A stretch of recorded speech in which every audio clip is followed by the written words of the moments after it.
Lisey Story is a book by Stephen King that was released in 2006 and won the Bram Stoker Award, and a very special guest appearance by Google will tell us about the synopsis. According to Wikipedia, Lisey's story is the story of Lisey Landon, the widow of a famous and wildly successful novelist, Scott Landon. The book tells two stories, Lisey's story in the present, and the story of her dead husband's life, as remembered by Lisey during the course of the novel. Okay, there are 8 episodes, about 45 minutes apiece. It's episodic in nature, and it's not going to be bingeable because Apple TV have got this. This is their original TV series, obviously based off the novel. I can say it seems to be quite well adapted. It seems to be very authentic to the novel. Stephen King himself has been tweeting about this series crazily. He seems to have really enjoyed it, and so that's always a good sign when the author of a body of work really appreciates what they've done with that to screen. And he says it himself that it's quite scary, it is riveting. Obviously he's going to want to promote it somewhat himself, but I feel for the most part when it comes to his work, Stephen King is generally genuinely authentic. All you have to do is look at The Shining. You'll know how vocal he was about the film. He hated that film, and there's been a number of other adaptations that he hasn't liked, but this one he really enjoyed. So I was eager to get into this. It's not one I'd read myself. I thought I'd read most of Stephen King's work, but apparently I missed a few. This is one of them. And I have to say, this is one that ends well. There's a few Stephen King stories that always bug me with the ending. And that's just me. Dreamcatcher was one of those. This one, for me, I feel like it ends well. So I can say with some reverence, with some excitement, saying, don't worry, it's not going to be one of those endings where it just goes, giant spider. It feels like it has a really well thought out, fruition, planned ending, and I'm here for it. So Apple are releasing this each episode, like I think the first two on day one of release and on June the 4th, and then it's going to be weekly, so it's not bingeable unless you leave it. Do try and leave it by episode.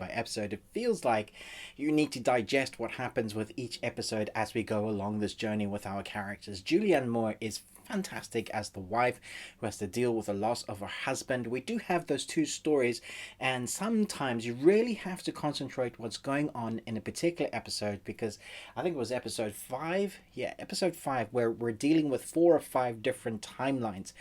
We're dealing in the past, we're dealing in a fantasy realm. If you know anything about the story, you would have seen the trailer that it deals with, whether it's a real fantasy world or something created within their own minds. There is this fantasy world that gets to play a huge part of this storyline. And so one particular episode, we're dealing in past sequences, present sequences, fantasy timelines, also multiple characters that are going in and out. And so you have to concentrate and kind of keep your wits about you, but it really does flesh out the story of what's happening in the present, which is what I really like, the kind of the tone. So the tone, if you watch it all in once, it might feel like it's all over the place because it's jumping here and there, but it's a puzzle piece and only comes together really in episode 7 and 8. Episode 7 is like, oh my gosh, what is happening? So episode 8 is obviously the fruition, the culmination of everything that's been working up until that moment. I would say Clive Owen's storyline is fantastic as well.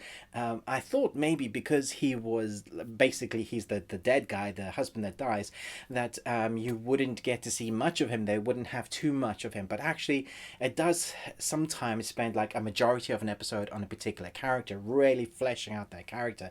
Same with Julianne Moore. We see how her relationship is spawned with her husband, how they met, and how this world, this fantasy world is created, or what it is. And we see a huge amount of the story, basically half of the storyline is all about his childhood and what happened in his childhood.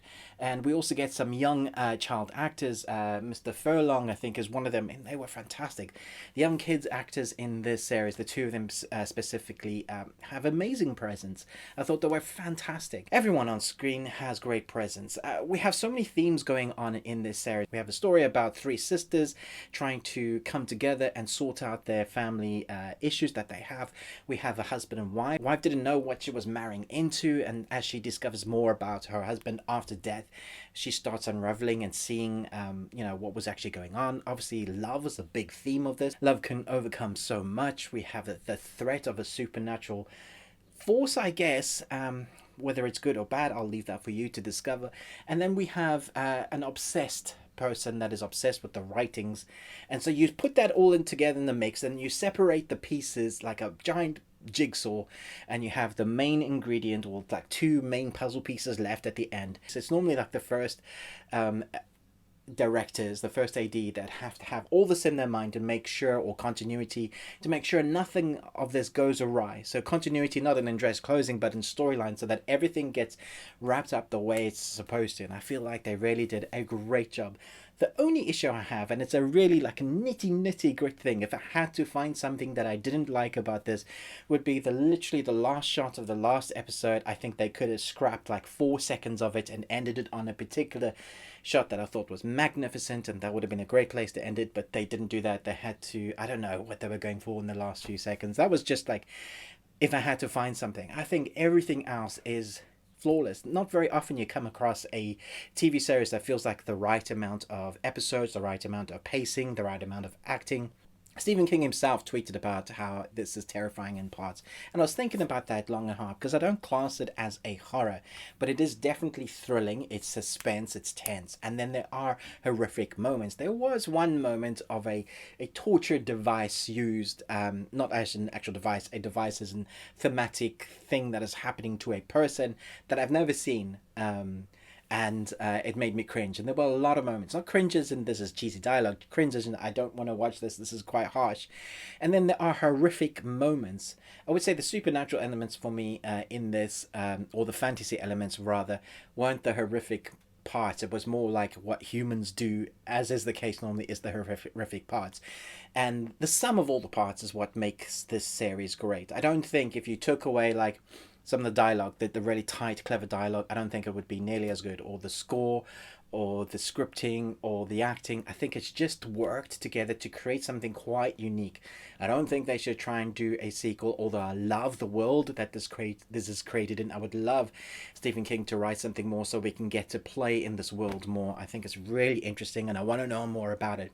But leave your audience wanting more. I think that's a really great place to be. So it's great. I'm giving this a straight up A+. I wouldn't take anything away from it. I think Julianne Moore's acting was phenomenal. There are emotional moments in her facial expressions at times when it does a range of facial expressions of where you see terror, joy, and just the stuff seep out of her face. It's just like a range in a few seconds, and that's the quality of, I think, storytelling you're getting in this. The director has pulled from his characters, from his actors, exactly what his characters are to be.